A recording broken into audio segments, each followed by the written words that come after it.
Itinampok natin ang mag-inang nasabugan ng tangke ng LPG sa Taytay Rizal noong nakaraang taon. Atin po silang tinulungan at naipagamot dahil na rin po sa inyo at sa ating mga donor. Pero kumakatok pa rin po sila sa inyong mabubuting puso para sa kanilang tuluyang paggaling. Ang BFP naman may paalala para hindi na maulit ang ganitong insidente. Mag-iisang taon na mula nang mauwi sa pagsabog ang pagtagas ng LPG tank sa tindahan ng pamilya ni Marivic sa Taytay Rizal.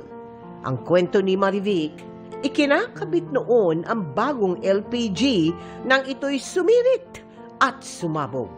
Bukod sa mga pilat o peklat, nag-iwan din ito ng trauma sa kanya at sa anak na si Ivan. Nasabi naman ng pamangkin niyang si J-Ro. Ngayon, patuloy pa rin nagte-therapy ang mag-inang Marivic at Ivan. Naging sensitibo ang kanilang balat at madalas kumati. Kaya kapag lalabas ng bahay, nagpapahid ng lotion at nagsusot sila ng long sleeves. May mga kailangan din pang gawing operation kasi nga po may mga nagdikit-dikit sa kamay. Siguro mga 5 seconds ka lang tamaan ng mainit na araw, makatin na siya eh. Electric stove na rin ang kanilang gamit panluto. Meron kaming phobia, nag-ano na lang kami ng kuryente muna. Tapos, yung mga saksakan, inaalis yan pag hindi ginagamit.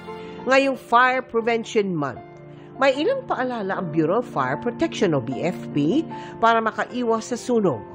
Kung portable o single burner stove ang gamit, dapat may maayos na ventilasyon at siguraduhin walang tagas ang LPG. Yung sobrang bigat ng pinapatong doon directly sa burner, huwag na gawin. Kasi madalas gumagalaw-galaw yung burner at nagkakaroon ng leak.